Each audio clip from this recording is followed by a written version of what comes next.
텐트 안은 어둠으로 가득 차 있었습니다. 지퍼가 천천히 내려가는 소리만이 고요함을 깼어요. 박수현 53세, 그녀는 떨리는 손으로 시동생의 텐트 문을 열고 있었습니다. 형수님, 이러시면 안 됩니다. 박준혁 49세, 그의 목소리가 어둠 속에서 떨렸어요. 쉿, 조용히요. 민수 씨는 깊이 잤어요. 수연의 속삭임이 밤 공기를 타고 흘렀습니다. 두 사람 사이에 금기된 선이 무너지려는 순간이었어요. 하지만 이 모든 것이 어떻게 시작되었을까요? 안녕하세요. 황혼의 여정입니다. 오늘도 찾아주셔서 감사합니다. 좋아요와 구독은 영상 제작에 큰 힘이 됩니다. 박수현, 올해 53세였습니다. 서울 강남구 대치동의 깔끔한 아파트에서 살고 있었어요. 결혼한 지 25년째 되던 해였습니다. 남편 박민수는 56세로 중소기업 이사였죠. 아침 7시 식탁에는 된장찌개와 계란말이가 올라와 있었습니다. 수연은 언제나처럼 정성스럽게 아침을 차렸어요. 하지만 남편은 신문만 보고 있었습니다. 밥 드세요. 식기 전에요. 수연이 조용히 말했지만 남편은 고개도 들지 않았어요. 응. 짧은 대답만 돌아왔습니다. 식탁 위로 침묵만이 흘렀어요. 25년을 함께 살았는데 이제는 남처럼 느껴졌습니다. 수연은 마주 앉은 남편을 바라봤어요. 언제부터 이렇게 됐을까요? 남편이 자리에서 일어났습니다. 오늘 늦을 거야. 저녁은 알아서 먹어. 현관문이 닫히는 소리가 아파트 안에 울렸어요. 수연은 혼자 남겨진 식탁을 바라보며 한숨을 쉬었습니다. 창밖으로 가을 햇살이 들어왔습니다. 하지만 집안은 어딘가 쓸쓸했어요. 자녀들은 모두 독립했고 이제 이 넓은 집에는 두 사람만 남았습니다. 아니, 두 명이 있지만 혼자인 느낌이었어요. 점심을 혼자 먹고 청소를 하고 빨래를 개는 일상. 수연의 하루는 그렇게 반복됐습니다.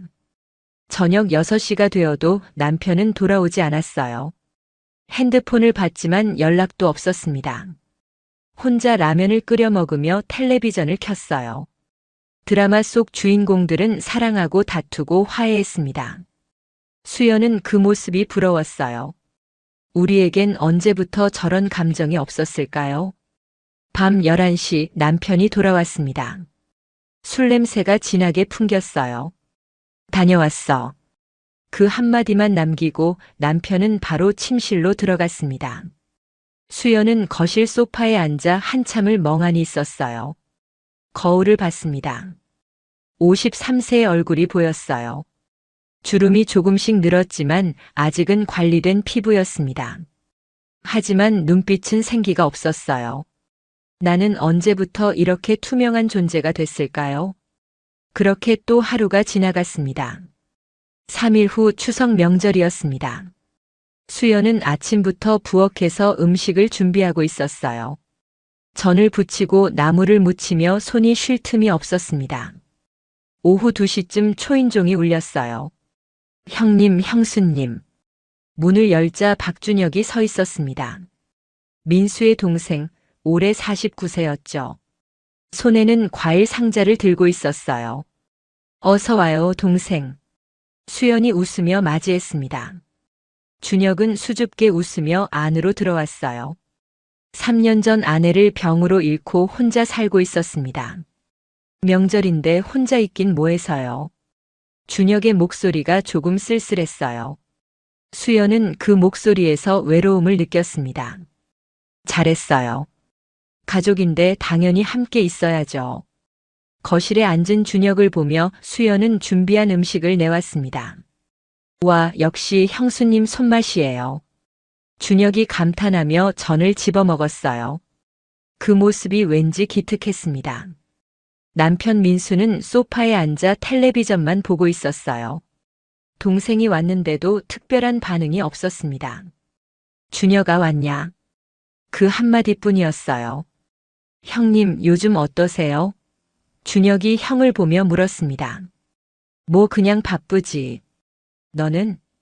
민수의 대답은 무뚝뚝했어요. 저도 일하면서 지내죠. 준혁도 짧게 답했습니다. 대화가 이어지지 않았어요. 수연은 어색한 분위기를 느끼며 다시 부엌으로 향했습니다. 그때 준혁이 따라 나왔어요. 형수님, 제가 설거지 도와드릴게요. 아니에요, 괜찮아요. 수연이 손을 저었지만 준혁은 이미 앞치마를 두르고 있었습니다. 혼자 사니까 이런 거 익숙해요.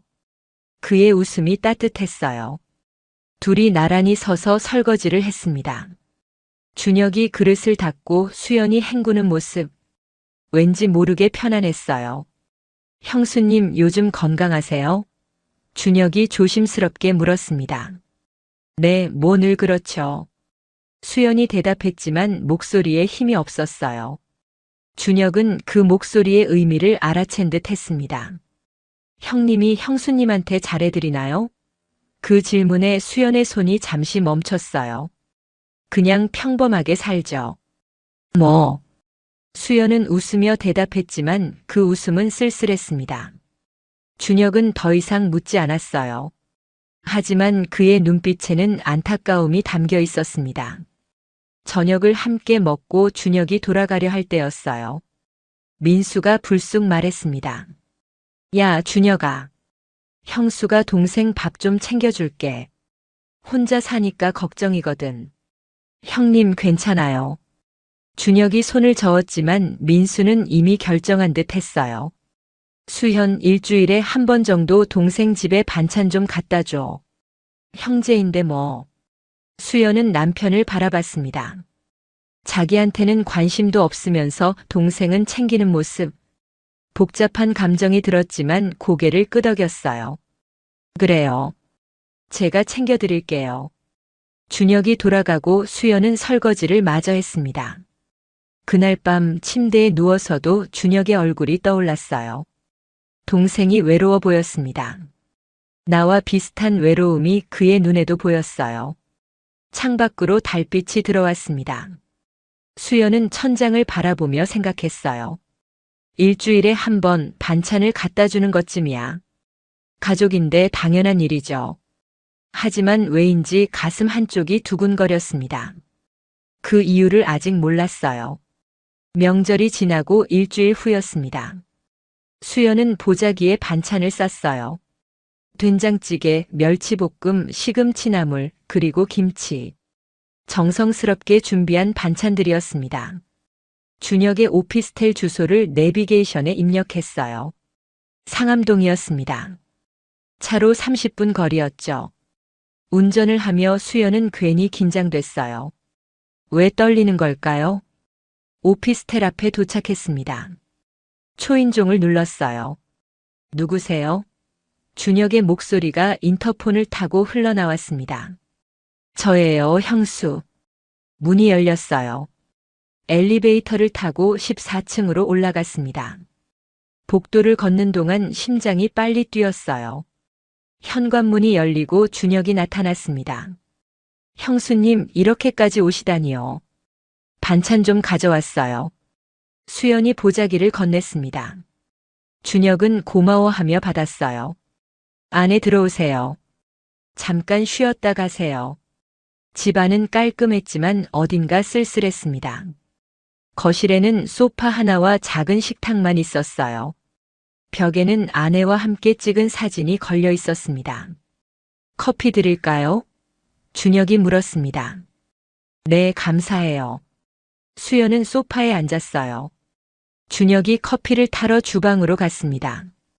잠시 후 따뜻한 커피 2잔이 테이블 위에 놓였어요.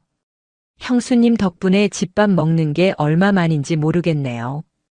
준혁의 목소리에는 진심이 담겨 있었습니다. 동생이니까 당연하죠. 자주 올게요. 수연이 웃으며 말했어요. 그 순간 준혁의 눈이 반짝였습니다. 정말요? 너무 패가 되는 거 아닌가요? 아니에요. 저도 할 일이 없어서 좀 심심했거든요. 수연의 솔직한 말이었습니다.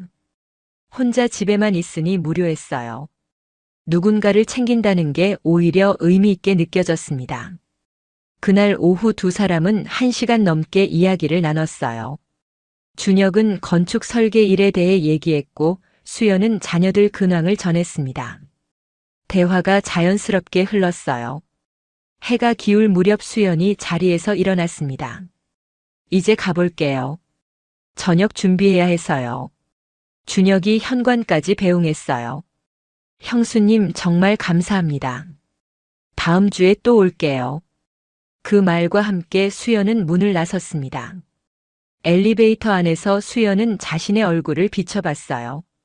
왠지 모르게 표정이 밝아 보였습니다. 오랜만에 누군가와 편하게 대화했다는 게 기분 좋았어요.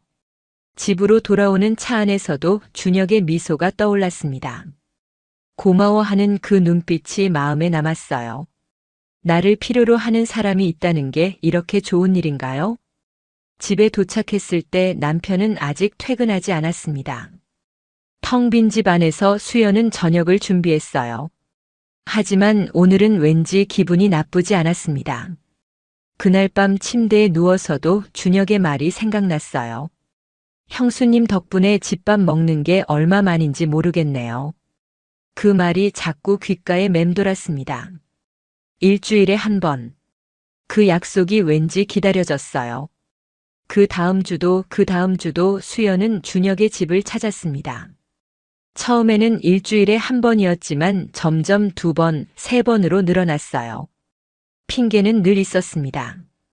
반찬이 떨어졌을 것 같아서요. 김장김치 담갔는데 좀 갖다 줄게요. 이번 주는 갈비찜을 해봤어요. 수연은 그렇게 준혁의 집을 찾았고 준혁은 늘 반겨줬습니다. 어느새 식사 후에는 차 한 잔이 당연해졌어요. 소파에 나란히 앉아 커피를 마시며 이야기를 나누는 시간. 처음에는 30분이었던 게 1시간, 2시간으로 늘어났습니다. 형수님, 요즘 얼굴이 밝아지셨어요. 어느 날 준혁이 말했습니다. 그래요? 수연이 놀라며 물었어요. 네, 처음 봤을 때보다 훨씬 환해 보이세요. 준혁의 말에 수연은 괜히 얼굴이 뜨거워졌습니다. 그날 그릇을 씻다가 손이 스쳤어요. 준혁이 그릇을 건네주는데 수연의 손과 닿은 거죠. 순간 둘 다 움찔했습니다. 죄송해요. 준혁이 황급히 손을 뺐어요. 아니에요, 괜찮아요. 수연도 어색하게 웃었습니다. 하지만 손끝에 남은 온기가 오래 남았어요. 따뜻했습니다. 그 따뜻함이 가슴까지 전해지는 것 같았어요. 다음 주에는 또 다른 일이 있었습니다. 수연이 소파에 앉으려는데 발을 헛디뎠어요. 휘청거리는 순간 준혁이 재빨리 허리를 잡아줬습니다.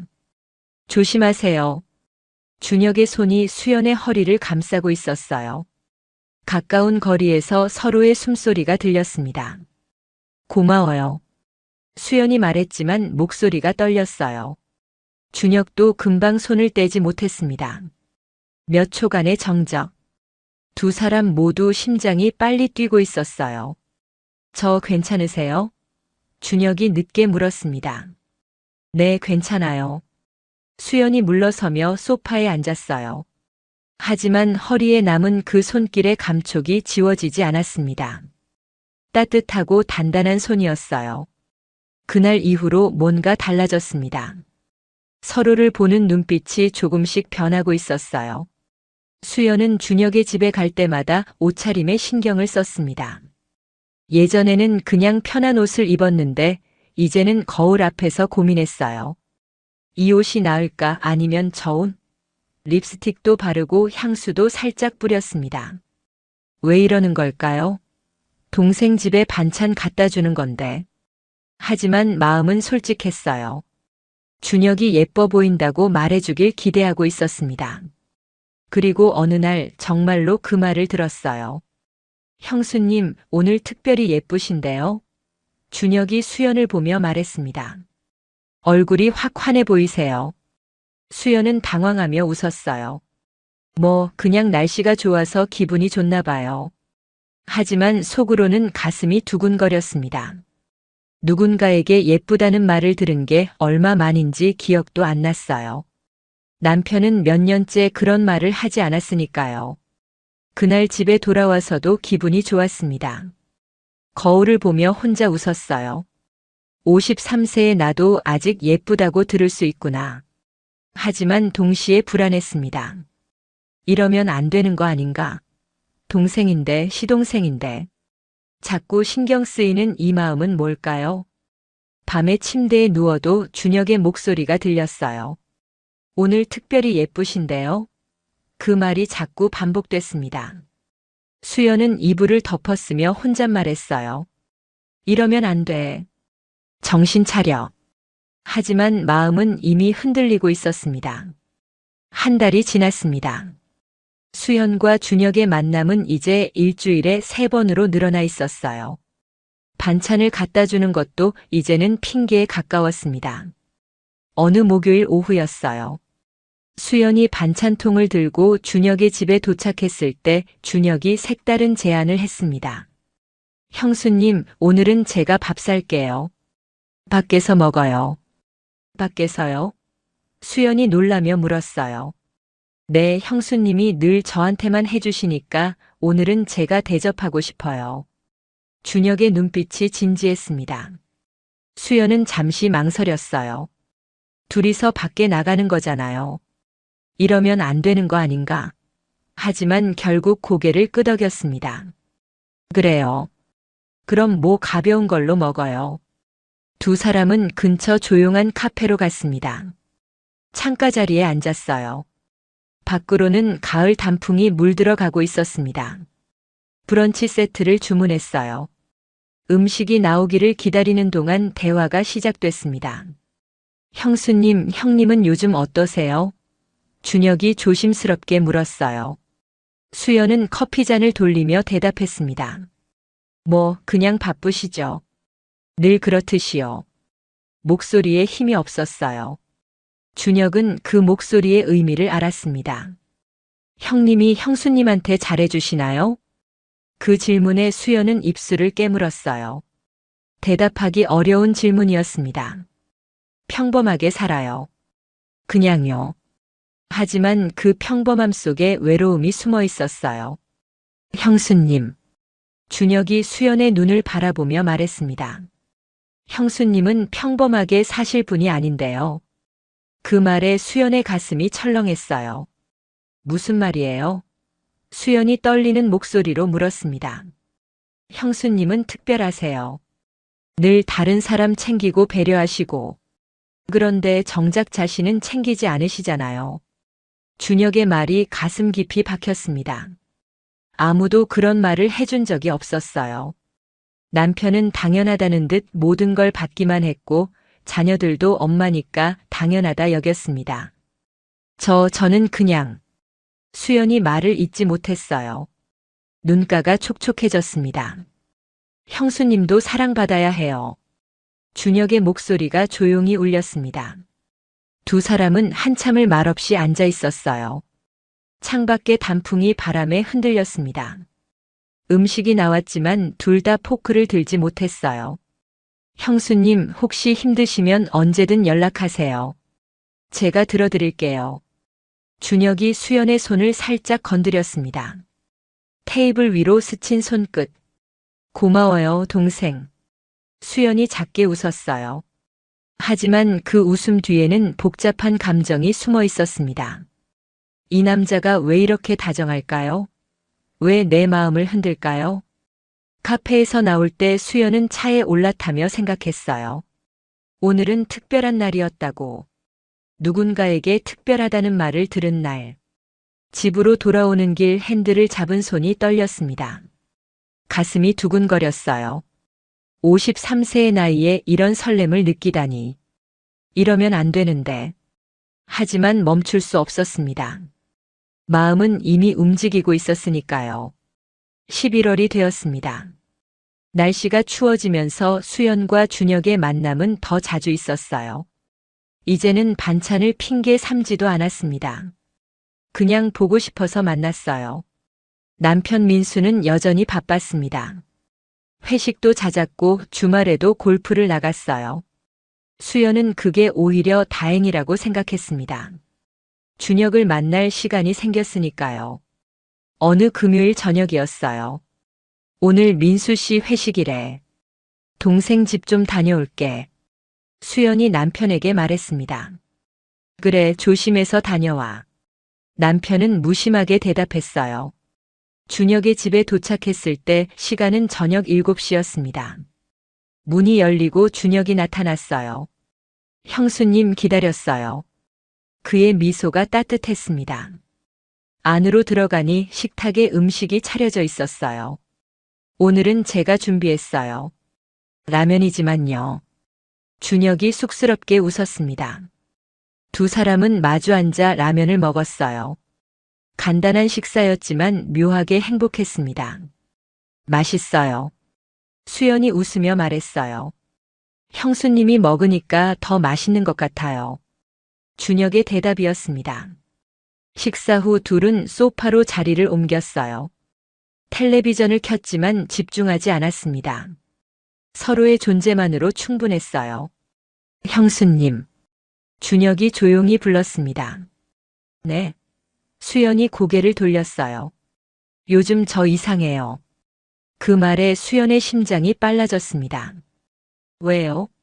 무엇이요? 수연이 떨리는 목소리로 물었어요. 형수님 생각이 자꾸 나요. 하루 종일이요. 준혁의 고백이었습니다. 수연은 숨이 멎는 것 같았어요. 나만 그런 게 아니었구나. 저도 말을 잇지 못했습니다. 뭐라고 대답해야 할지 몰랐어요. 준혁이 조심스럽게 손을 뻗었습니다. 수연의 손을 잡았어요. 따뜻한 손이었습니다. 이러면 안 되는 거 알아요. 하지만 멈출 수가 없어요. 저도요. 수연이 작게 대답했어요. 눈물이 맺혔습니다. 오랜만에 느끼는 감정이었어요. 누군가가 나를 원한다는 느낌. 두 사람은 그렇게 손만 잡고 한참을 있었습니다. 말은 없었지만 마음은 통하고 있었어요. 텔레비전에서 흘러나오는 소리만이 방 안을 채웠습니다. 시간이 얼마나 지났을까요? 수연이 시계를 보니 밤 11시였어요. 이제 가봐야겠어요. 늦었네요. 자리에서 일어났습니다. 현관까지 배웅하는 준혁. 조심히 들어가세요. 그의 목소리가 아쉬워 보였어요. 수연도 발걸음이 떨어지지 않았습니다. 문을 나서려는 순간 준혁이 수연의 손을 다시 잡았어요. 형수님, 다음에 또 봬요. 꼭이요. 그 말에 수연은 고개를 끄덕였습니다. 차를 몰고 집으로 가는 길 수연의 가슴은 계속 두근거렸어요. 오늘은 선을 넘을 뻔했습니다. 아니, 이미 넘은 건가요? 집에 도착했을 때 남편은 아직 돌아오지 않았어요. 텅 빈 집 안에서 수연은 소파에 앉았습니다. 손끝에 아직 준혁의 온기가 남아 있었어요. 이러면 안 되는 거 알아요. 하지만 멈출 수가 없어요. 준혁의 말이 귓가에 맴돌았습니다. 수연도 똑같은 마음이었어요. 창밖으로 달이 떠 있었습니다. 그 달빛 아래 수연은 조용히 눈물을 흘렸어요. 기쁨인지 슬픔인지 알 수 없는 눈물이었습니다. 12월 초였습니다. 어느 일요일 아침 민수가 갑자기 말했어요. 여보, 이번 주말에 캠핑이나 갈까? 날씨도 좋던데. 수연은 놀라서 남편을 바라봤습니다. 캠핑이요? 갑자기요? 민수와 함께 나들이를 간 게 몇 년 만인지 기억도 안 났어요. 준혁이도 데리고 가자. 동생 혼자 있으면 심심할 것 같아서. 민수의 말에 수연의 가슴이 철렁했습니다. 준혁이를요? 그래. 우리 셋이서 가면 좋잖아. 민수는 태연하게 말했어요.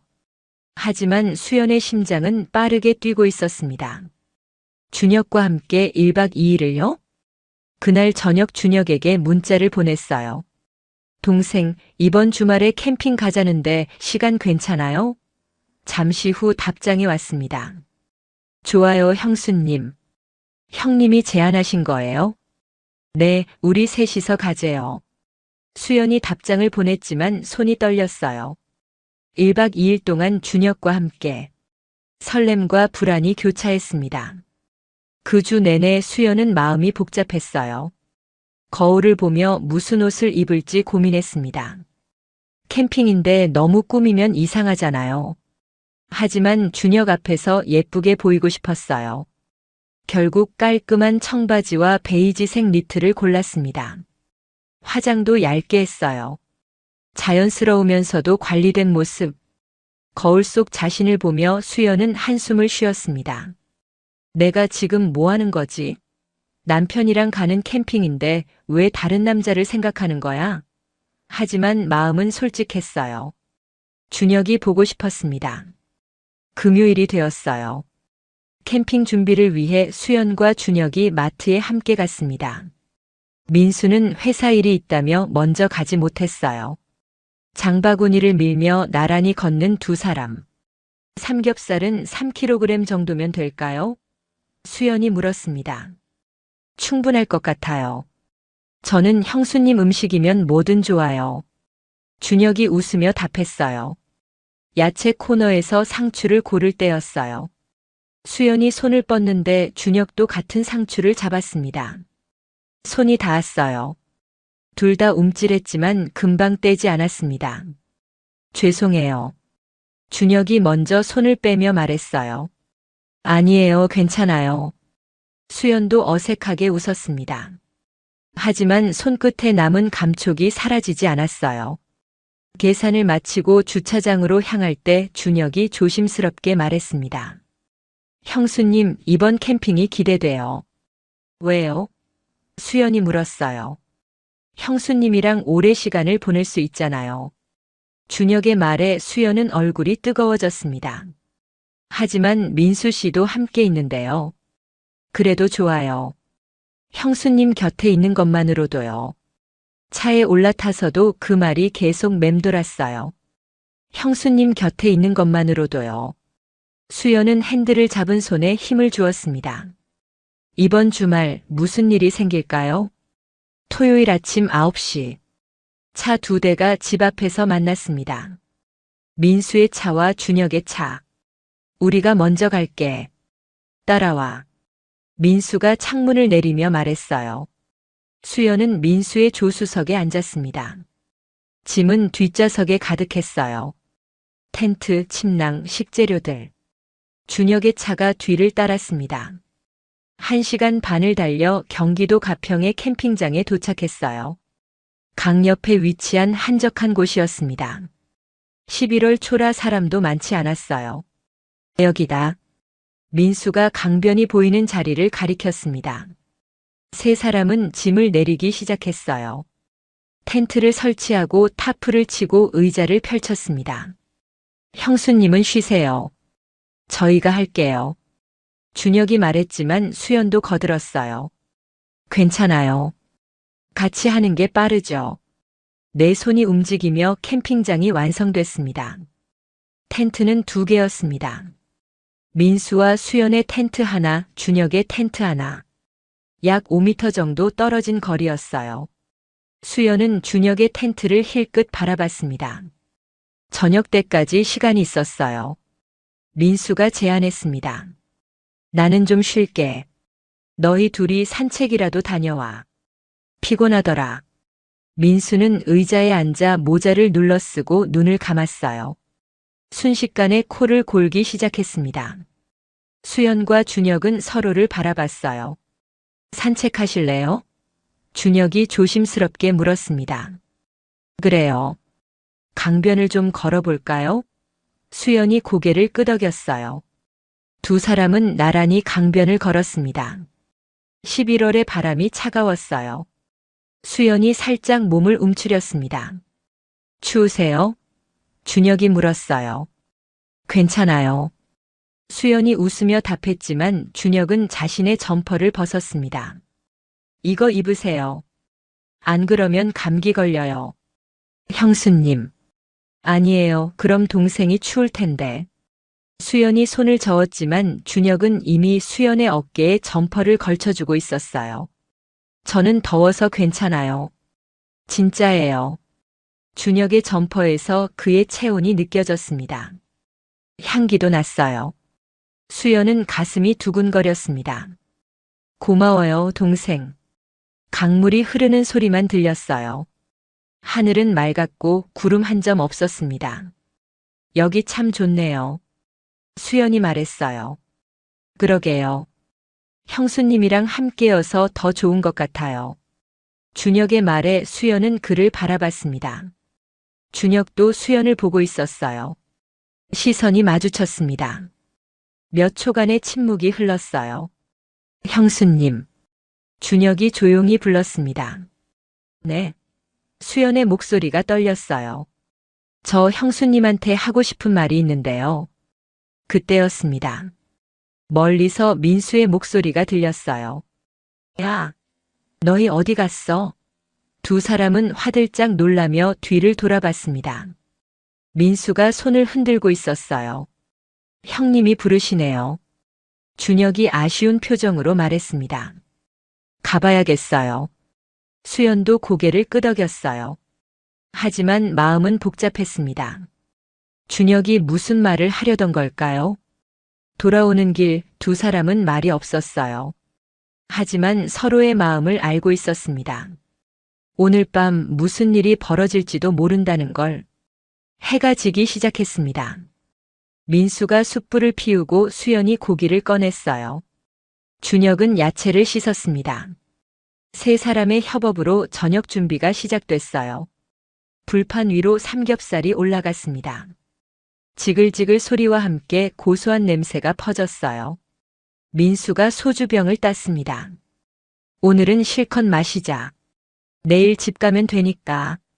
세 사람은 잔을 부딪혔어요. 건배. 소주가 목으로 넘어갔습니다. 역시 밖에서 먹으니 맛있네. 민수가 고기를 입에 넣으며 말했어요. 형수 솜씨가 좋으니까요. 준혁이 맞장구 쳤습니다. 수연은 웃으며 상추에 고기를 싸주었어요. 먼저 민수에게, 그 다음 준혁에게. 준혁의 눈과 마주쳤습니다. 고마워요, 형수님. 준혁이 조용히 말했어요. 그 눈빛에는 감사함 이상의 무언가가 담겨 있었습니다. 수연은 시선을 피했어요. 술이 몇 병째 비워졌을까요? 민수의 얼굴이 붉어졌습니다. 나 좀 취한 것 같아. 먼저 들어가서 잘게. 너희는 더 있다가 들어와. 민수가 비틀거리며 텐트로 들어갔어요. 지퍼를 올리는 소리가 들렸습니다. 곧이어 코 고는 소리가 새어나왔어요. 완전히 잠든 거죠.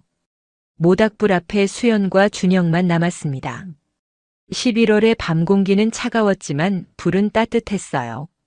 강물 소리만 조용히 흘렀습니다. 형수님 추우세요? 준혁이 물었어요. 괜찮아요. 불이 있으니까. 수연이 대답했지만 어깨를 감쌌습니다. 준혁이 담요를 가져와 수연의 어깨에 걸쳐줬어요. 고마워요. 수연이 말했습니다. 준혁이 수연 옆에 앉았어요. 두 사람 사이의 거리가 가까워졌습니다. 어깨가 닿을 듯 말 듯한 거리였어요. 형수님. 준혁이 조용히 불렀습니다. 네. 수연이 그를 바라봤어요. 아까 하려던 말 있잖아요. 준혁의 목소리가 떨렸습니다. 무슨 말이요? 수연도 떨리는 목소리로 물었어요. 사실 요즘 형수님 생각이 너무 많이 나요. 하루 종일이요. 아니, 매 순간이요. 수연의 심장이 빠르게 뛰었습니다. 준혁이 계속 말했어요. 이러면 안 되는 거 알아요. 형수님은 형님 아내시고 저는 동생이잖아요. 하지만 멈출 수가 없어요. 동생. 수연이 입을 열었지만 말이 이어지지 않았습니다. 눈가에 눈물이 맺혔어요. 저도요.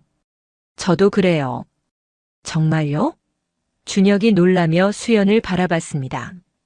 네. 저도 동생 생각이 자꾸 나요.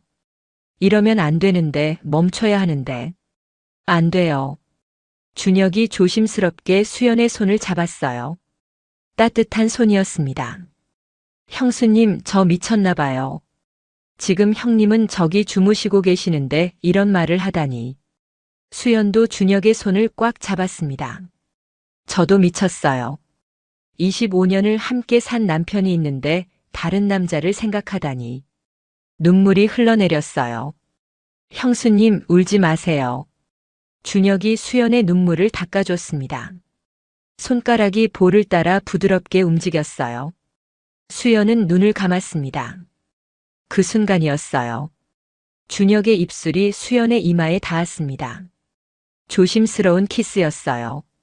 수연은 몸이 굳었지만 피하지 않았습니다. 미안해요. 저도 모르게. 준혁이 황급히 물러나려 했어요. 하지만 수연이 그의 손을 잡아 끌었습니다.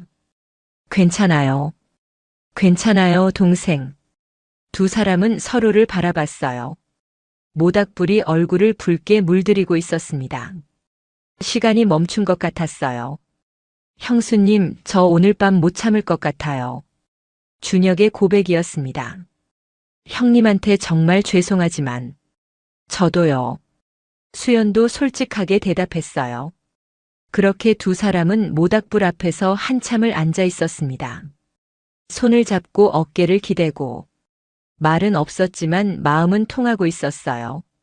자정이 넘어가고 있었습니다. 민수의 텐트에서는 여전히 코 고는 소리가 들렸어요. 준혁이 일어섰습니다. 형수님, 저 텐트로 들어갈게요. 이러다가 정말 큰일 날 것 같아서요. 수연도 고개를 끄덕였어요. 그래요. 저도 들어가야죠. 하지만 발이 떨어지지 않았습니다. 두 사람은 서로를 바라보며 한참을 서 있었어요. 안녕히 주무세요, 형수님. 준혁이 먼저 텐트로 향했습니다. 수연도 민수의 텐트로 돌아왔어요. 지퍼를 내리고 안으로 들어갔습니다. 민수는 여전히 깊이 자고 있었어요. 술 냄새가 진했습니다. 수연은 침낭에 누웠지만 잠이 오지 않았어요. 5미터 떨어진 곳에 준혁이 있다는 게 느껴졌습니다. 시간이 흘렀습니다. 새벽 1시, 2시.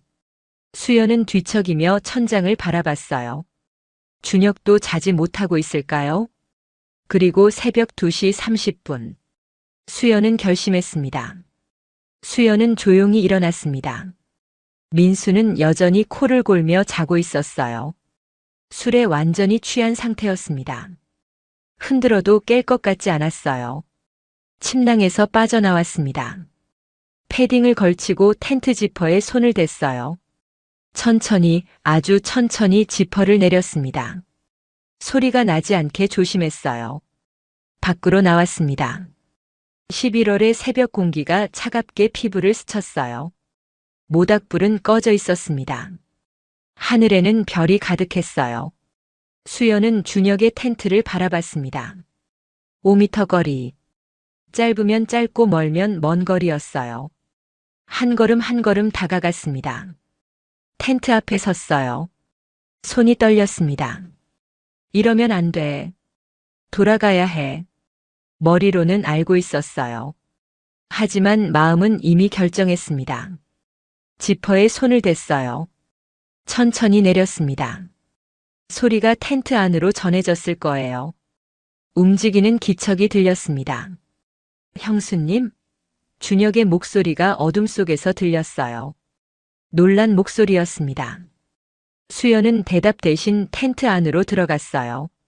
어둠 속에서 준혁의 실루엣이 보였습니다. 앉아있는 모습이었어요. 형수님, 이러시면 안 됩니다. 그의 목소리가 떨렸습니다. 쉿, 조용히요. 민수 씨는 깊이 잤어요. 수연이 속삭였습니다.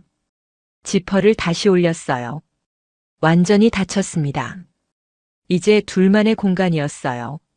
정말 괜찮으신 거예요?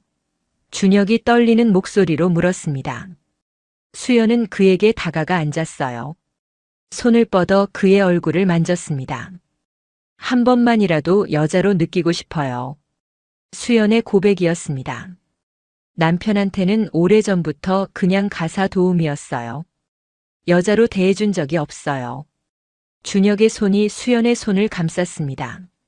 형수님은 제게 너무 소중한 분이에요. 여자로서도 사람으로서도. 그의 목소리에는 진심이 담겨 있었어요. 두 사람의 거리가 가까워졌습니다. 숨소리가 들렸어요. 준혁의 손이 수연의 어깨를 감쌌고 수연은 그의 품에 안겼습니다. 미안해요, 형님. 하지만 오늘 밤만은 형수님을 지켜드리고 싶어요. 준혁이 수연의 귀에 속삭였어요.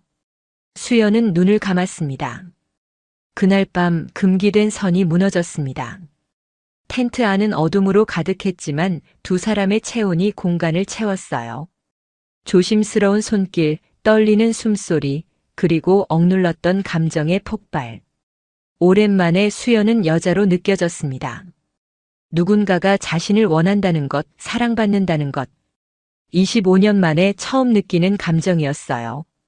준혁도 마찬가지였습니다. 3년간 혼자 살며 느꼈던 외로움이 사라지는 순간이었어요. 형수님이라는 금기된 존재지만 오늘 밤만은 그냥 한 여자와 한 남자였습니다. 시간이 얼마나 흘렀을까요? 두 사람은 말없이 안겨 있었어요. 밖에서는 강물 소리만 흐르고 있었습니다. 형수님. 준혁이 조용히 불렀습니다. 네. 수연이 그의 가슴에 얼굴을 묻으며 대답했어요. 후회하세요? 준혁의 질문이었습니다. 아니요. 한 번도요. 수연의 대답은 확실했습니다. 당신은요? 저도요. 단 한 번도 후회하지 않아요. 두 사람은 그렇게 새벽까지 함께 있었습니다. 잠들지 않았어요. 이 순간이 끝나는 게 두려웠으니까요. 하지만 시간은 흘렀습니다. 창밖이 조금씩 밝아지기 시작했어요. 새벽 5시였습니다. 수연이 일어나야 할 시간이었어요. 이제 가봐야 해요. 수연이 조용히 말했습니다. 준혁이 수연의 손을 잡았어요. 형수님 다시 볼 수 있죠? 물론이에요. 우리 이제 멈출 수 없을 것 같아요. 수연은 옷을 챙겨 입고 텐트 밖으로 나왔습니다. 새벽 공기가 얼굴을 스쳤어요. 차가웠지만 정신이 맑아지는 기분이었습니다. 조용히 민수의 텐트로 돌아갔어요. 지퍼를 열고 안으로 들어갔습니다. 민수는 여전히 자고 있었어요. 전혀 눈치채지 못한 채였습니다. 수연은 침낭에 누웠습니다. 가슴이 아직도 두근거렸어요. 준혁의 체온이 몸에 남아 있었습니다. 이제 우리는 돌이킬 수 없는 강을 건넜어요. 후회는 없었습니다. 하지만 두려웠어요.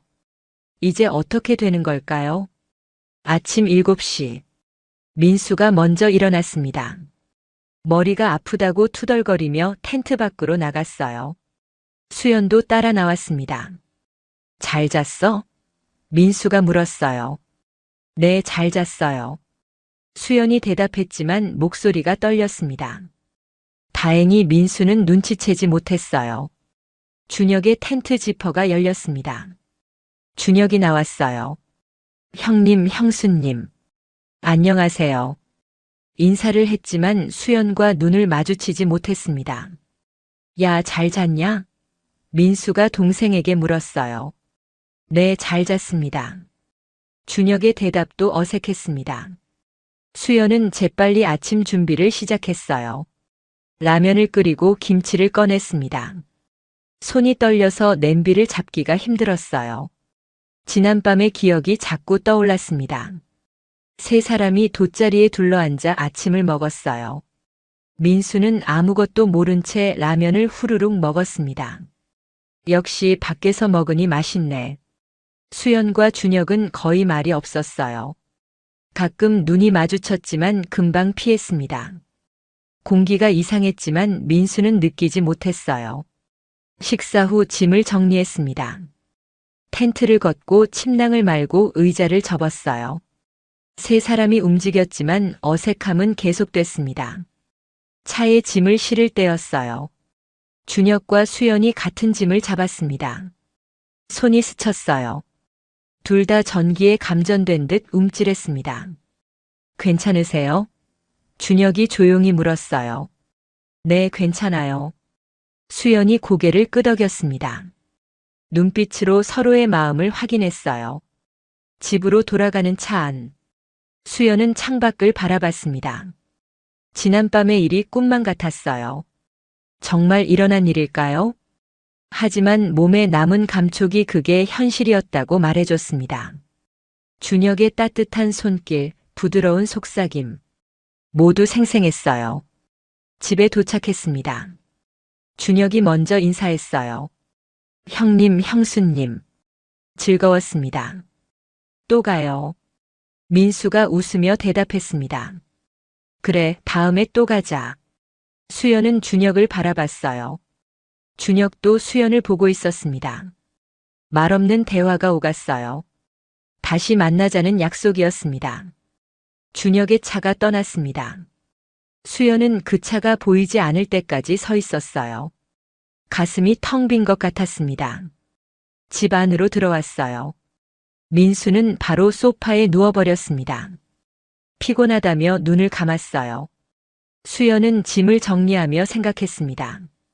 우리 이제 어떻게 되는 걸까요? 계속 만날 수 있을까요? 들키지 않을까요? 질문들이 머릿속을 가득 채웠어요. 하지만 한 가지는 확실했습니다. 준혁을 다시 만나고 싶다는 것, 그 품에 안기고 싶다는 것, 멈출 수 없을 것 같았어요. 그날 밤 수연의 핸드폰에 문자가 왔습니다. 준혁이었어요. 형수님, 오늘 밤 잊지 못할 것 같아요. 저도요. 수연이 답장을 보냈습니다. 또 만날 수 있을까요? 준혁의 물음이었어요. 물론이에요. 꼭이요. 수연의 대답이었습니다. 금기를 넘은 두 사람. 이제 돌아갈 수 없는 길을 가고 있었어요. 캠핑 이후 일주일이 지났습니다. 수연과 준혁의 만남은 더 잦아졌어요. 이제는 거의 매일 문자를 주고받았습니다. 형수님, 오늘 시간 괜찮으세요? 보고 싶어요. 준혁의 문자였어요. 오후 3시쯤 갈게요. 수연이 답장을 보냈습니다. 민수는 여전히 바빴어요.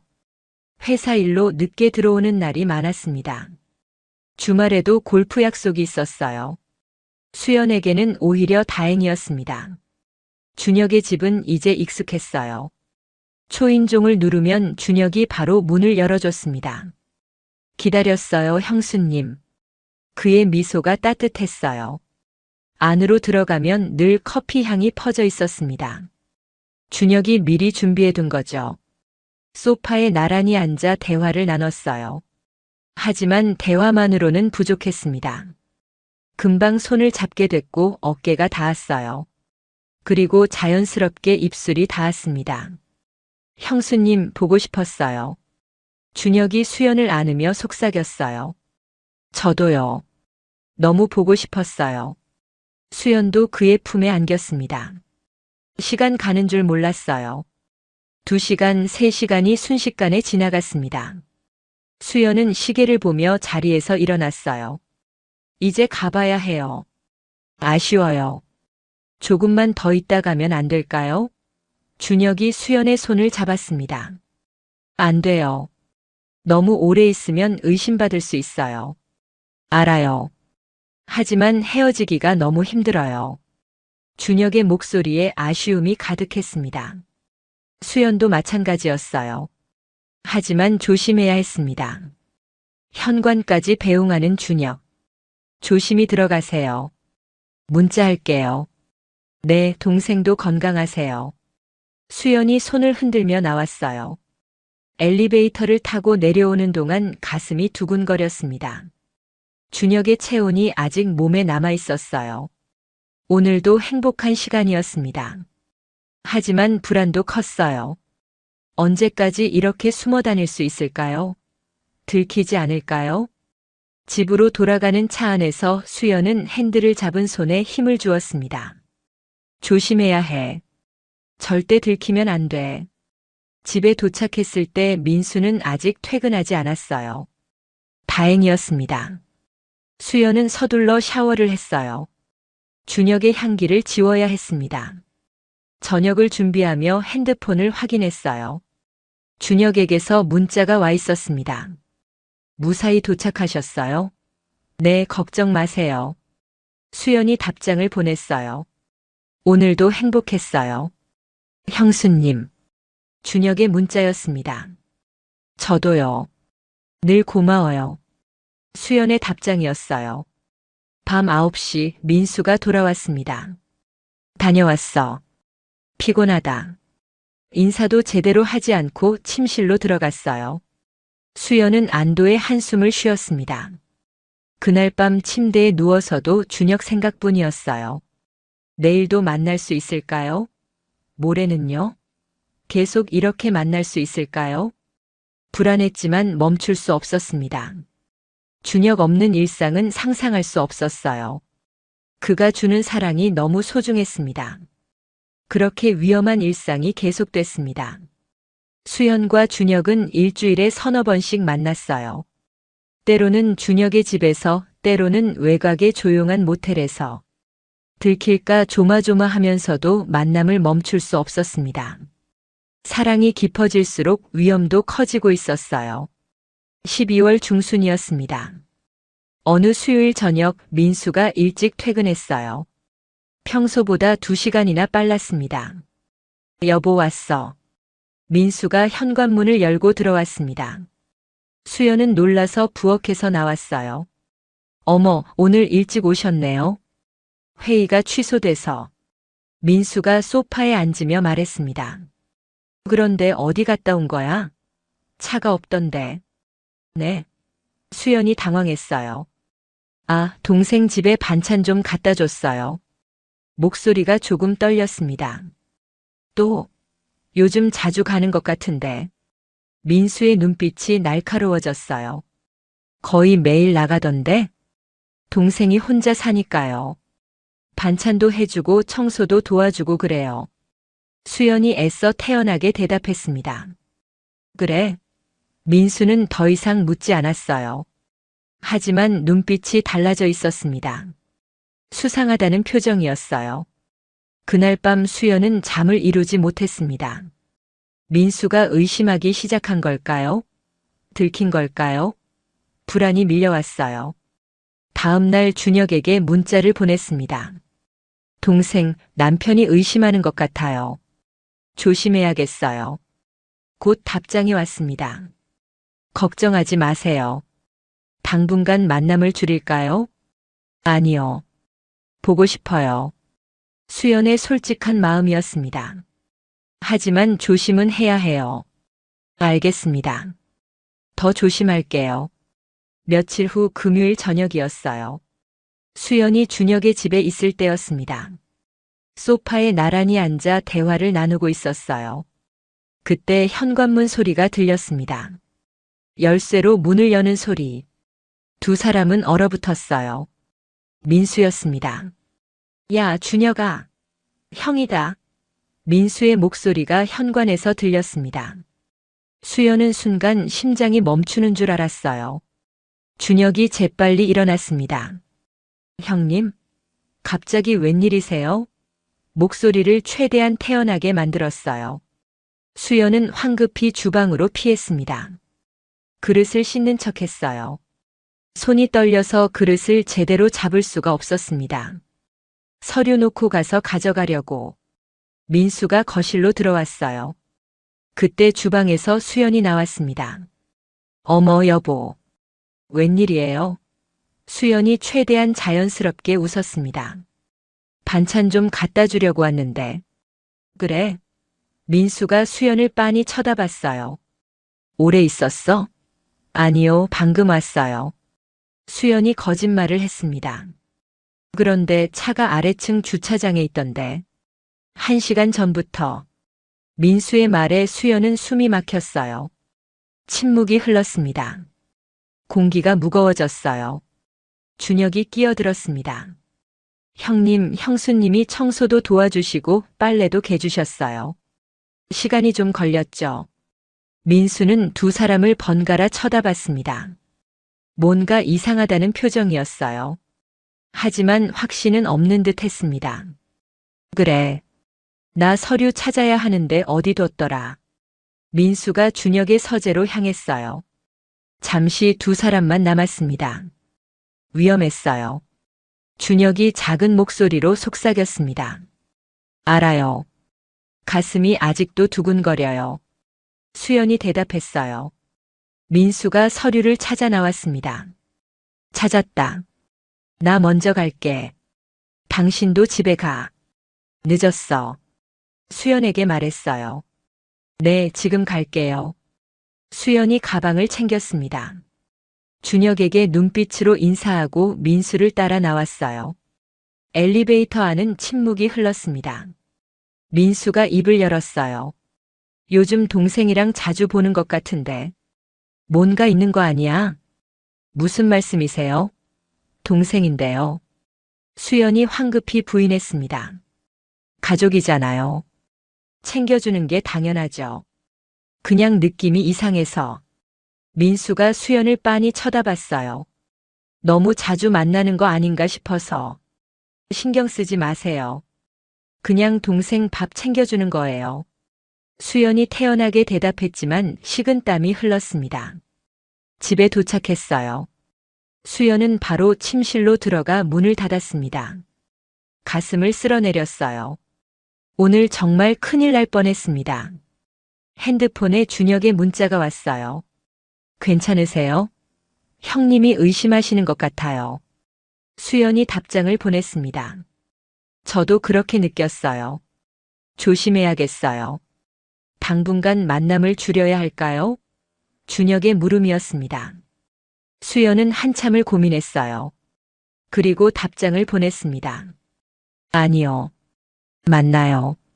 하지만 더 조심해요. 서로를 포기할 수 없었습니다. 하지만 둘 다 알고 있었어요. 이대로는 오래 갈 수 없다는 것을. 언젠가는 들킬 거라는 것을. 크리스마스가 다가왔습니다. 거리는 화려한 불빛으로 가득했어요. 하지만 수연의 마음은 어두웠습니다.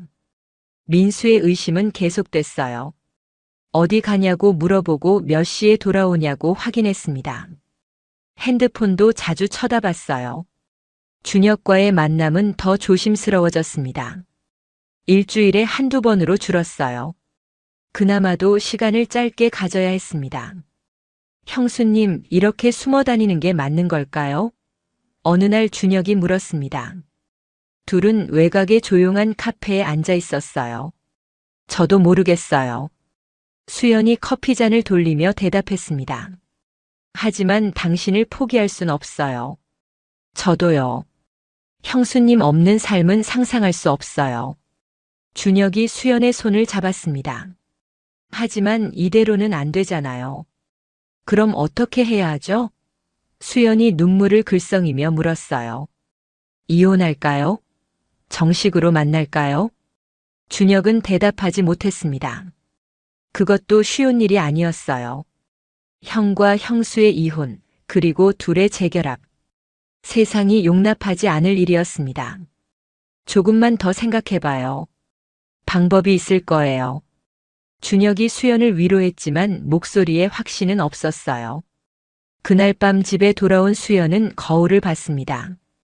53세의 얼굴이 지쳐 보였어요. 이렇게 사는 게 맞는 걸까요? 며칠 후 결정적인 사건이 터졌습니다. 민수가 수연의 핸드폰을 봤어요. 잠깐 자리를 비운 사이 몰래 확인한 거죠. 준혁과의 문자 내역이 그대로 남아 있었습니다. 사랑한다는 말, 보고 싶다는 말. 모든 게 드러났어요. 저녁에 민수가 폭발했습니다. 이게 뭐야? 동생이랑 무슨 짓을 한 거야? 핸드폰을 던지며 소리쳤어요. 수연은 아무 말도 하지 못했습니다. 들킨 거였어요. 변명의 여지가 없었습니다. 대답해봐. 준혁이랑 뭐 한 거냐고. 민수가 다가와 수연의 어깨를 잡았습니다. 거칠게 흔들었어요. 미안해요. 수연이 작게 말했습니다. 정말 미안해요. 하지만 나는 멈출 수 없었어요. 미쳤어? 그게 내 동생이야. 동생. 민수가 벽을 쳤습니다. 주먹이 벽에 부딪혔어요. 당신도 나한테 잘못했잖아요. 수연이 용기를 내어 말했습니다. 15년 동안 나를 여자로 대해준 적 있어요? 나는 그냥 가정부였어요. 그게 동생이랑 바람 피워도 되는 이유가 돼? 민수가 소리쳤습니다. 나도 외로웠어요. 나도 사랑받고 싶었어요. 수연도 눈물을 흘리며 맞섰습니다. 그날 밤 집 안은 난장판이 됐어요. 소리 지르고 물건 던지고 25년 결혼 생활이 무너지는 소리였습니다. 새벽이 되어서야 둘 다 지쳐 멈췄어요. 민수가 마지막으로 말했습니다. 준혁이랑 절대 만나지 마. 한 번만 더 만나면 이혼이야. 수연은 대답하지 않았습니다. 이혼이라는 말이 현실로 다가왔어요. 다음 날 준혁에게 전화를 걸었습니다. 들켰어요. 준혁의 목소리가 떨렸어요. 형님이 아세요? 네. 핸드폰을 봤어요. 수연이 울먹이며 말했습니다. 이제 어떡하죠? 형수님, 제가 형님한테 사과할게요. 모든 게 제 잘못이라고 말할게요. 준혁이 말했지만 수연이 막았습니다. 아니에요. 그러면 더 복잡해져요. 잠시 우리 만남을 멈춰요. 수연의 결정이었습니다. 형수님, 그럼 우리. 준혁의 목소리가 떨렸어요. 얼마 동안만이에요. 상황이 진정되면 다시 만나요.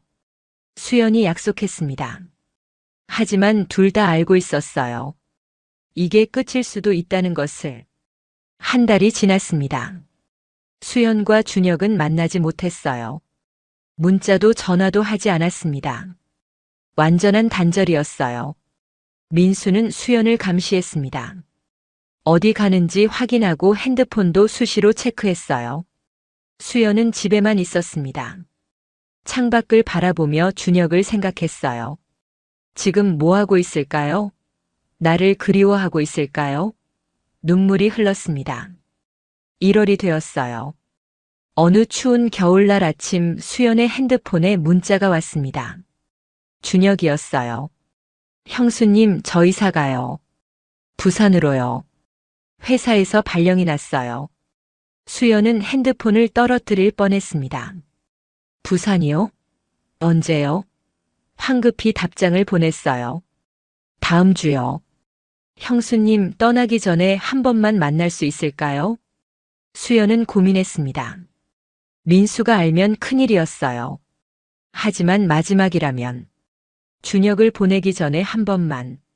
알겠어요. 내일 강변으로 나올게요. 우리 처음 산책했던 곳으로. 수연이 답장을 보냈습니다. 다음 날 오후 3시. 수연은 가평 캠핑장 근처 강변에 나왔어요. 준혁이 먼저 와서 기다리고 있었습니다. 형수님. 준혁이 수연을 보고 달려왔어요. 두 사람은 포옹했습니다. 얼마 만에 포옹인지 서로의 체온이 그리웠어요. 정말 가시는 거예요? 수연이 눈물을 흘리며 물었습니다. 네. 어쩔 수 없어요. 회사 명령이에요. 벤치에 나란히 앉았습니다. 강물이 흐르고 있었어요. 여름에 캠핑 왔던 그곳이었습니다. 형수님 후회하세요? 준혁이 물었어요. 아니요. 한 번도요. 수연의 대답은 확실했습니다. 당신은요? 저도요. 형수님과 함께한 시간은 제 인생에서 가장 행복한 시간이었어요. 준혁이 수연의 손을 잡았습니다. 저도요. 53년을 살면서 진짜로 사랑받는다는 느낌은 처음이었어요. 수연이 준혁의 어깨에 머리를 기댔어요. 두 사람은 한참을 그렇게 앉아 있었습니다. 말이 필요 없었어요. 그저 함께 있다는 것만으로 충분했습니다. 해가 기울기 시작했어요. 이제 헤어져야 할 시간이었습니다. 수연이 먼저 일어났어요. 건강하세요, 동생. 부산에서 행복하게 사세요. 수연이 눈물을 닦으며 말했습니다. 형수님도요. 꼭 행복하세요. 준혁도 눈가가 붉어졌어요. 언젠가 다시 만날 수 있을까요? 모르겠어요. 하지만 마음속엔 늘 동생이 있을 거예요. 수연이 준혁의 볼을 쓰다듬었습니다. 마지막 포옹이었습니다. 아주 오래 안고 있었어요. 이게 정말 마지막일지도 몰랐으니까요. 먼저 가볼게요. 수연이 몸을 돌렸습니다. 뒤돌아보지 않으려 했어요. 눈물이 멈추지 않을 것 같았으니까요. 형수님, 준혁이 불렀습니다. 수연이 멈춰 섰어요. 사랑했어요. 진심으로요. 저도요. 평생 잊지 못할 거예요. 수연이 고개도 돌리지 않고 대답했습니다. 그리고 걸음을 옮겼어요. 차에 올라타서야 눈물이 쏟아졌습니다. 핸들을 붙잡고 한참을 울었어요. 가슴이 찢어지는 것 같았습니다. 집으로 돌아오는 길 백미러로 강변을 봤습니다. 준혁은 아직도 그 자리에 서 있었어요. 손을 흔들고 있었습니다. 수연도 차창 너머로 손을 흔들었어요. 안녕, 동생. 행복해요. 차가 멀어져 갔습니다. 6월이었습니다. 여름이 다가오고 있었어요. 수연은 창가에 서서 하늘을 바라봤습니다.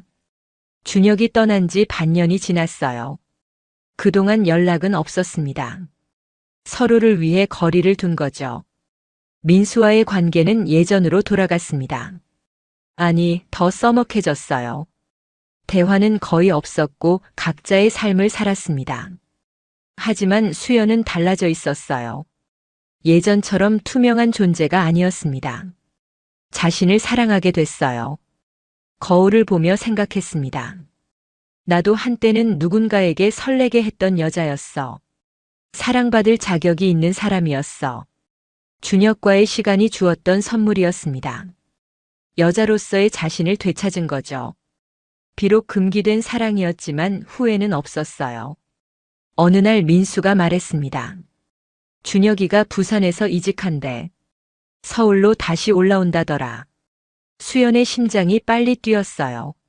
하지만 태연하게 대답했습니다. 그래요? 잘 됐네요. 다시 만나게 될까요? 모르겠어요. 하지만 만나도 예전처럼은 아닐 거예요. 이제는 추억으로 간직하는 게 맞습니다. 창밖으로 여름 햇살이 들어왔어요. 수연은 커피잔을 들고 소파에 앉았습니다. 핸드폰을 봤어요. 준혁에게서 문자가 와 있었습니다. 형수님, 서울로 올라갑니다. 건강하시죠? 잠시 망설이다 답장을 보냈어요. 네, 건강해요. 동생도 잘 지내요. 짧은 답장이었습니다. 더 이상은 쓰지 않았어요. 준혁의 답장이 왔습니다. 네, 형수님. 늘 행복하세요. 그게 마지막 문자였어요. 수연은 핸드폰을 내려놓고 창밖을 바라봤습니다. 준혁과의 추억이 머릿속을 스쳤어요. 캠핑장의 밤, 텐트 안에서의 속삭임, 강변에서의 마지막 포옹. 모두 소중한 기억이었습니다. 잘못된 사랑이었지만 그 시간만큼은 진심이었어요. 53세에 느낀 마지막 설렘이었습니다. 이제는 보내야 해요. 마음속 깊이 간직하고 각자의 길을 가야 합니다. 그게 서로를 위한 일이니까요. 수연은 커피를 마시며 미소 지었습니다. 후회는 없어요. 그 사랑 덕분에 나를 사랑하게 됐으니까요. 창밖으로 여름 바람이 불어왔습니다. 새로운 계절이 시작되고 있었어요. 수연도 새로운 시작을 준비하고 있었습니다. 준혁 씨, 행복하세요. 그리고 고마웠어요. 수연이 조용히 속삭였습니다. 그 속삭임은 바람을 타고 어딘가로 날아갔어요. 오늘의 이야기는 여기까지입니다. 나이가 들어도 사랑은 찾아오고 때로는 금기된 감정도 피어나곤 합니다. 잘못된 사랑일지라도 그 순간만큼은 진심이었고 그 진심이 우리를 살아있게 만듭니다. 여러분은 이 이야기를 어떻게 생각하시나요? 댓글로 의견을 들려주세요. 그리고 구독과 좋아요도 잊지 말아주세요. 감사합니다.